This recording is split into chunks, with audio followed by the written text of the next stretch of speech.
Hello everyone. आज मैं बनाने वाली हूँ पनीर टिक्का मसाला। इसे आप घर पर आसानी से बना सकते हैं, तो चलिए इसे बनाना शुरू करते हैं। सबसे पहले पनीर को मैरिनेट कर लेंगे। एक बोल में आधा कप दही ले लेंगे। ध्यान रखिएगा जो दही है वो बहुत ज़्यादा पतला ना हो। अब इसमें 1 चम्मच कश्मीरी लाल मिर्च पाउडर ऐड करेंगे। आप इसकी जगह रेगुलर लाल मिर्च पाउडर भी ऐड कर सकते हैं। 1/4 चम्मच हल्दी ऐड करेंगे। 1 चम्मच धनिया पाउडर। अब इसमें 1 चम्मच या स्वाद अनुसार नमक ऐड करेंगे।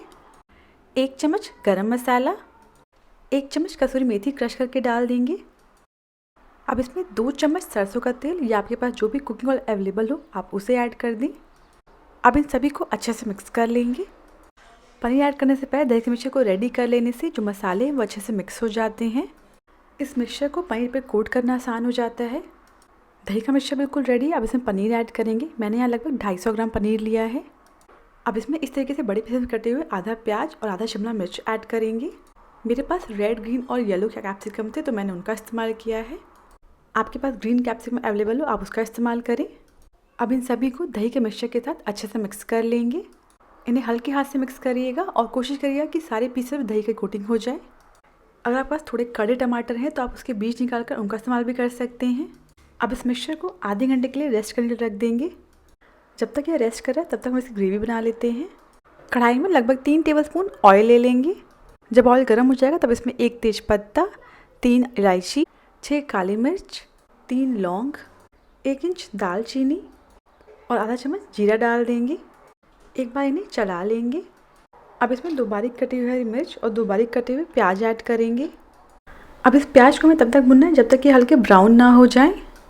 तेज आंच पे फ्राई नहीं करिएगा वरना ये जो प्याज है वो बाहर से तो लाल हो जाएंगे बट बीच से कच्चे ही रह जाएंगे। आप चाहें तो प्याज को बारीक कट करने के बजाय प्याज के पेस्ट का इस्तेमाल भी कर सकते हैं। ये देखिए प्याज अच्छे से ब्राउन हो चुके हैं। अब इसमें 1 चम्मच अदरक लहसुन का पेस्ट डाल देंगे। बस इन्हें 1-2 मिनट के लिए पका लेंगे जिससे जो लहसुन कच्चापन और स्मेल है वो चली जाए। इसके बाद इसे मसाले ऐड करेंगे। 1 चम्मच धनिया पाउडर, 1/4 चम्मच हल्दी, 1 चम्मच कश्मीरी लाल मिर्च पाउडर और 1 चम्मच गरम मसाला ऐड करेंगे। अब इन सारे मसालों को अच्छे से मिक्स कर लेंगे। ध्यान रखिएगा अब जो मिक्सचर है काफ़ी ज़्यादा ड्राई हो चुका है, सो मसाले जले ना, इसलिए अब इसमें हम टमाटर का पेस्ट ऐड करेंगे। सो मैंने यहाँ 2 टमाटर का पेस्ट लिया है। अब इन्हें तब तक पकाएंगे जब तक जो टमाटर है वो थोड़ा ड्राई ना हो जाए। जब ये मिक्सचर अच्छे से पक जाएगा तो जो ऑयल है वो सेपरेट हो जाएगा, ऊपर अलग से आपको दिखेगा। इन्हें बीच बीच में चलाते रहिएगा। प्याज अच्छे से पक गए हैं और इस मिक्सचर ने ऑयल को छोड़ दिया है। बस इतना ही पकाना है हमें। इसके बाद मैंने यहाँ 10 से 15 काजू लिए जिसे मैंने आधे घंटे के लिए भिगो कर रख दिया था। इसे अच्छे से पीस लेंगे और इस पेस्ट को ग्रेवी में डाल देंगे। काजू के पेस्ट की वजह से जो हमारी ग्रेवी है काफ़ी रिच और क्रीमी बनती है। आपको इस ग्रेवी में अलग से क्रीम ऐड करने की ज़रूरत नहीं पड़ेगी। काजू का पेस्ट अच्छे से मिक्स हो चुका है। आप देख सकते हैं ये ग्रेवी काफ़ी ज़्यादा गाढ़ी है। सो अब इसमें हम पानी ऐड करेंगे।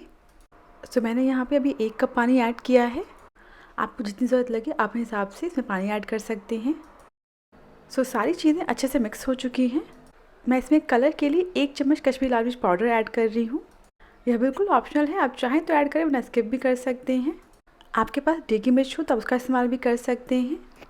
सो अब इस ग्रेवी को हम ढक कर लो फ्लेम पर 5 मिनट के लिए पकाएंगे। तब तक जो हमने पनीर मैरिनेट किया उसे चेक कर लेते हैं। अब इस मिक्सचर को सेक लेते हैं। इसे आप 2 तरीके से सेक सकते हैं। पहले तरीके के लिए मैंने यहाँ लिया है तंदूर स्टिक्स। अब इस स्टिक में ये जो प्याज और शिमला मिर्च और पनीर के पीसेस हैं वो लगा देंगे। इस तरीके से मैं 2 स्टिक्स रेडी कर रही हूँ। पनीर के पीसेस को बहुत पतला नहीं रखिएगा वरना स्टिक्स में जाते ही टूट जाएंगी। सो दोनों स्टिक्स रेडी हो चुकी हैं। अभी जो बाकी बचे हुए पीसेस हैं इसे हम डायरेक्ट सेकेंगे तवे पर।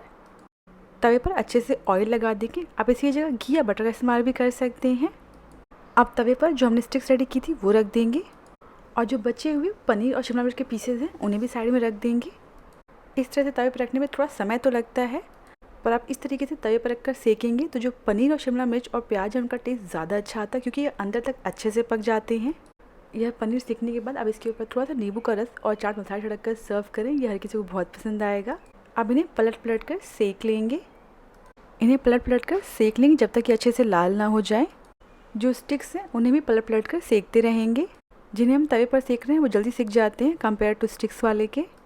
आप चाहें तो स्टिक्स वाले को डायरेक्टली गैस की फ्लेम पर सेक सकते हैं जिससे यह जल्दी और अंदर तक पक जाएंगे। इसी के साथ सारे पीस अच्छे से सिक गए हैं। अब इन्हें तवे से उतार लेंगे। जो हमारे स्टिक वाले पनीर हैं वो भी बिल्कुल रेडी हैं। इन्हें तवे से उतारने के बाद स्टिक से बाहर निकाल लेंगे। अब ग्रेवी चेक कर लेते हैं। हमारी ग्रेवी को पकते पकते लगभग 6 से 7 मिनट हो चुके हैं। अब इस ग्रेवी को एक बार चला लेंगे। जिस बोल में हमने पनीर को मैरिनेट किया था उस बोल में थोड़ा सा पानी खंगाल कर इसमें डाल देंगे। इसके साथ ही में इसमें स्वाद अनुसार नमक ऐड कर देंगे। एक बार इन्हें चलाकर अच्छे से मिक्स कर लेंगे ताकि जो नमक है वो ग्रेवी के साथ अच्छे से मिक्स हो जाए। अब इसमें जो हमने पनीर, शिमला मिर्च और प्याज को रोस्ट किया है वो ऐड कर देंगे। सो आप देख सकते हैं कि पनीर क्वांटिटी काफ़ी कम बची है, तो आप भी सोच समझ के पनीर को टेस्ट कराइएगा अपने घर वालों को। सो इस बचे हुए शिमला मिर्च, प्याज और पनीर को ग्रेवी के साथ अच्छे से मिक्स कर लेंगे। अब इसे ढककर 10 मिनट के लिए मीडियम फ्लेम पर पकने देंगे। 10 मिनट बाद ढक्कन हटा देंगे। इसे एक बार चला लेंगे। ध्यान रखिएगा ढकने के बाद भी हमें इसे 1-2 बार चलाते रहना है। ये ग्रेवी काफ़ी रिच होती है और खाने में बहुत ही अच्छी लगती है। अब लास्ट में इसमें 1 चम्मच क्रश की हुई कसूरी मेथी और थोड़ी सी धनिया पत्ती डाल देंगे और इन सभी को ग्रेवी के साथ मिक्स कर लेंगे। आप देख सकते हैं जो ग्रेवी काफ़ी गाढ़ी है, हमने इसमें क्रीम का इस्तेमाल भी नहीं किया है और इसमें जो पनीर के पीसेस हैं वो भी काफ़ी सॉफ्ट हैं, हार्ड नहीं है खाने में। एक बार इस रेसिपी को ज़रूर ट्राई करें, यह हर किसी को बहुत पसंद आएगा। अगर आपको रेसिपी पसंद आई हो तो प्लीज़ मेरे चैनल को सब्सक्राइब करना ना भूलें।